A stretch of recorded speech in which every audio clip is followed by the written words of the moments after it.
No primeiro momento, falar de Medusa e o feminino pode parecer estranho, porque no geral as pessoas associam a Medusa à Górgona, aquele monstro serpentino que tem cabelos em formato de cobras e que petrificam as pessoas que olham para ele. E de fato, nós temos um programa no canal abordando essa questão, o conflito dela com Perseu. Hoje nós vamos contar uma outra parte da história, uma parte anterior, na qual a Medusa era uma bela mulher que era sacerdotisa da deusa Atena e foi violentada por Poseidon.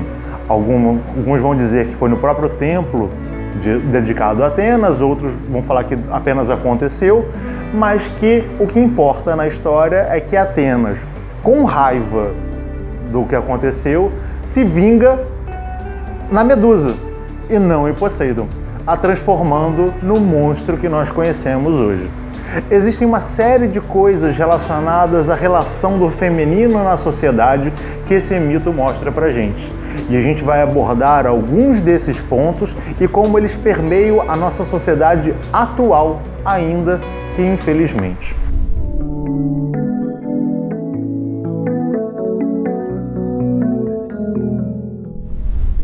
Embora em nem todos os lugares onde a gente fala sobre mitos a gente entenda ou encontre diretamente essa associação entre o mito e o que acontece na sociedade, isso, primeiro, é muito interessante porque traz para a nossa vida e, segundo, mostra que o mito tem muitas formas de ser interpretado. A gente não está aqui trazendo a certa ou a verdade, a gente está trazendo uma faceta que para nós é muito interessante e faz muito sentido dentro do contexto que o nosso canal costuma abordar. E aí o primeiro aspecto em relação a esse mito é sobre o masculino de maneira bem deturpada.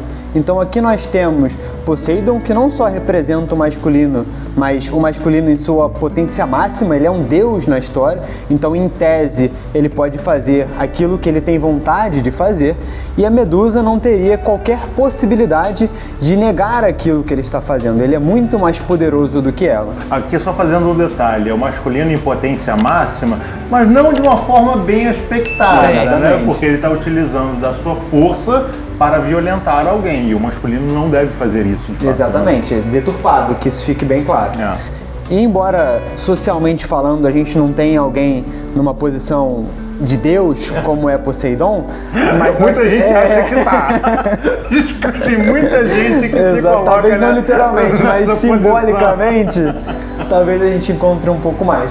Mas nós temos sim o masculino, pelo menos em média, como aquele que tem o poder para fazer quase que qualquer coisa. É óbvio que ali entram aspectos sociais, aspectos financeiros, uma série de outras coisas que nós abordamos melhor em outros vídeos, mas fato é que, socialmente falando, o homem tem poder para agir, principalmente quando a gente fala de agir sobre os direitos da mulher. E ele faz aquilo em tese que ele quer, e ele não sofre, como na história, punições acerca daquilo que ele fez. Ou se sofre, são punições muito mais leves do que a mulher sofre ou do que ele deveria sofrer dentro daquele contexto.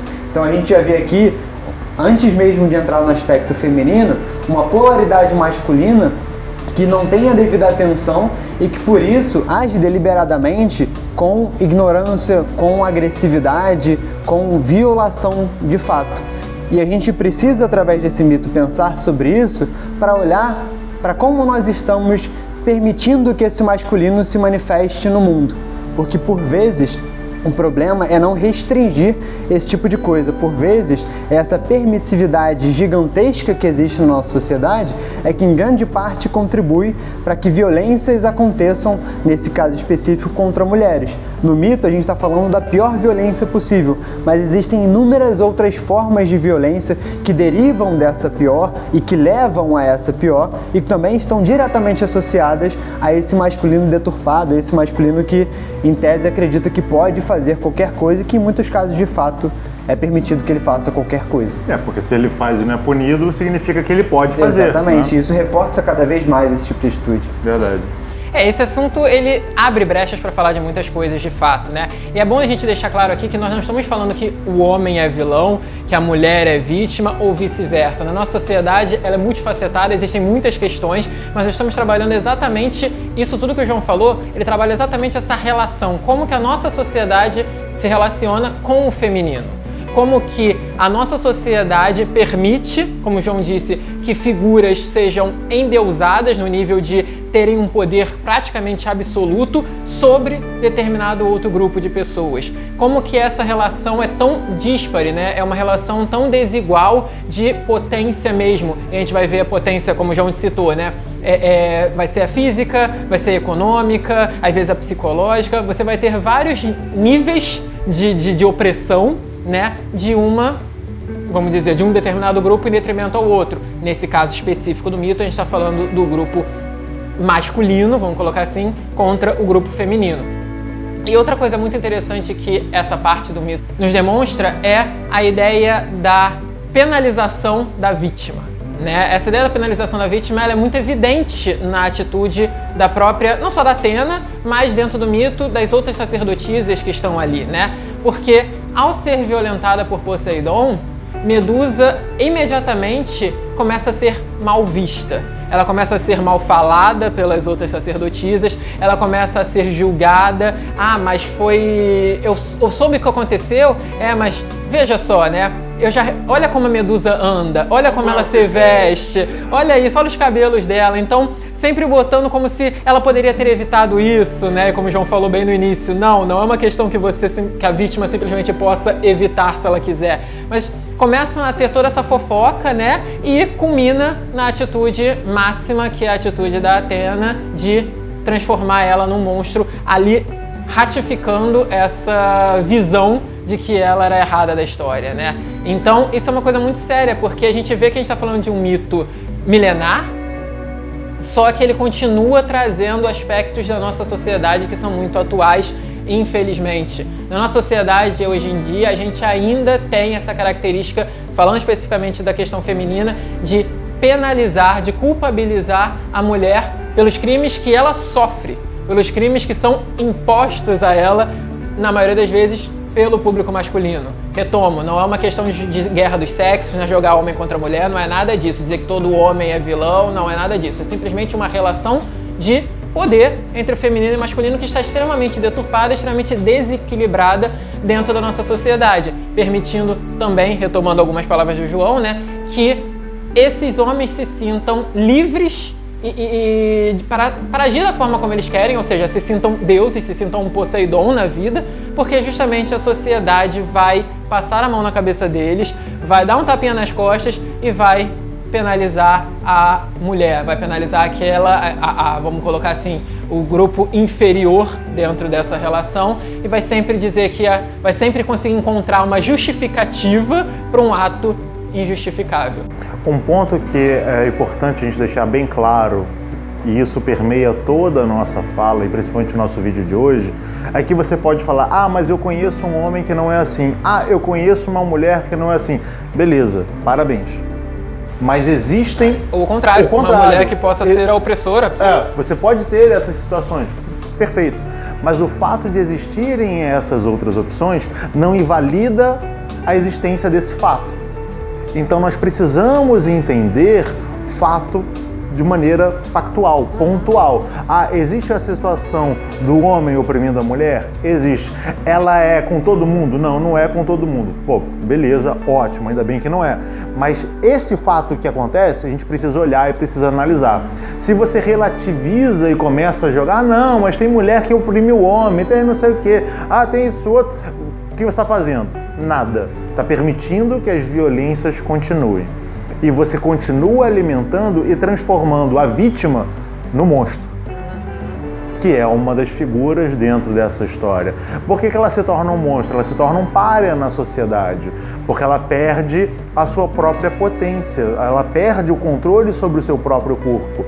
Por quê? Porque ela já é tratada inicialmente como algo inferior. Ela é um objeto, ela é objeto de desejo, ela é objeto de alguma coisa.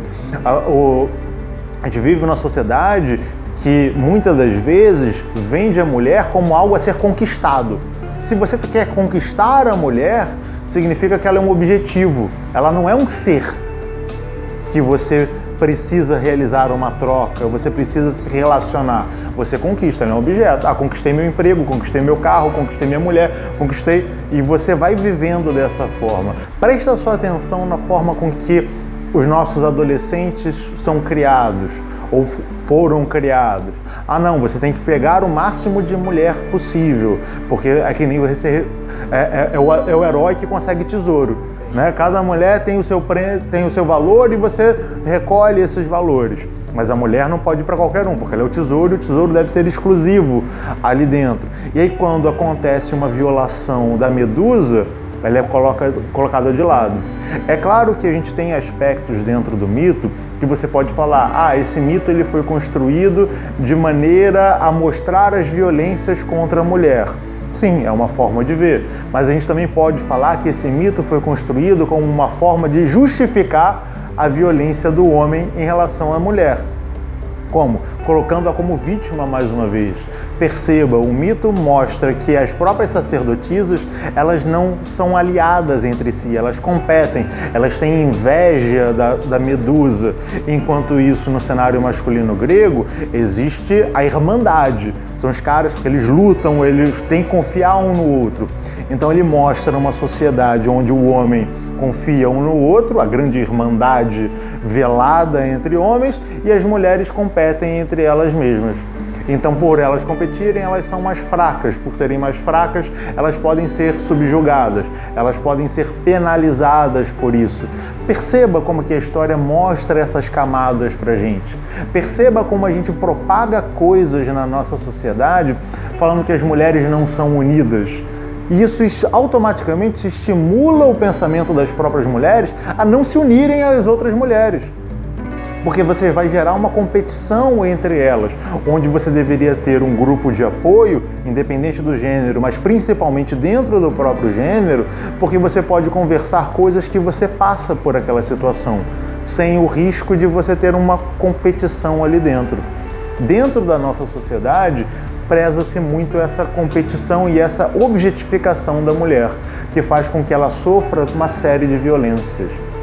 Ela se torne um monstro, ela é um pária da sociedade em vários níveis, porque ela é um pária dentro do próprio grupo feminino, ela é um pária dentro do grupo da sociedade como um todo, porque uma vez que ela foi, vamos botar entre aspas, né, transformada em monstro pela violência masculina, nenhum outro homem vai querer se relacionar com ela, porque ela perdeu o seu valor, entre muitas aspas. E mesmo que ela se relacione com uma pessoa que não saiba disso, ela guarda em si os traumas dessa relação. Então ela vai se relacionar de maneira deturpada, se ela não tem uma rede de apoio, se ela não tem um grupo que permita ela curar as suas próprias feridas. E no geral a gente vive numa sociedade onde isso não acontece. E aí fica a reflexão pra gente. Parar de pensar, porque ela riu é porque quando o cara chega e agride, né, passa a linha vermelha, ele cruza a fronteira do normal, a mulher riu é porque ela quer. Não, ela não é que ela quer. Às vezes ela está nervosa, ela está desesperada, ela não sabe como reagir. Muitas das vezes ela não tem nem consciência de como ela está reagindo, porque ela entra num comportamento automático de sobrevivência. A gente teve um caso recentemente, vamos botar esse recentemente entre aspas, a Espanha foi campeã mundial do futebol feminino e o presidente da associação beijou uma atleta. Na filmagem aparece a atleta rindo, então lá, ela quis. Não confunda a reação com o que acontece dentro daquela pessoa. Muitas das vezes você passa por situações que você não entende. Vamos sair um pouco desse cenário e entrar em outro. Quantas vezes alguém falou alguma coisa estranha para você e você apenas ficou, né? Você não reagiu, né? Ou você apenas, porque você não entendeu o que a pessoa estava falando. Isso numa situação simples. Agora imagina numa situação de agressão. Você até pode falar, eu ia lá e batia no cara. Você não sabe, você não passou por isso. Então não podemos culpabilizar a vítima. Precisamos entender essa questão e perceber que determinados ambientes, como acontecem em muitas noitadas da vida, onde caras circulam a mulher e ela só pode sair depois de beijar pelo menos um deles, ou se não todos eles, há micaretas, festas onde as pessoas passam a mão nos outros, isso são violências também. Enquanto a gente não tem outras pessoas, independente do gênero, combatendo esse tipo de violência, nós estaremos transformando todas as mulheres da sociedade em medusas como monstros, não medusas como sacerdotisas à deusa Atena. É claro que a nossa intenção aqui não é esgotar o tema, até porque é um tema inesgotável, mas é trazer para a nossa reflexão, como sociedade, essas facetas que esse mito nos permite acessar. Inclusive ao perceber, tristemente, que mais de 2000 anos depois que o mito surgiu, a gente ainda vive numa sociedade onde esse mito se faz presente. E até o próximo. Tchau, tchau.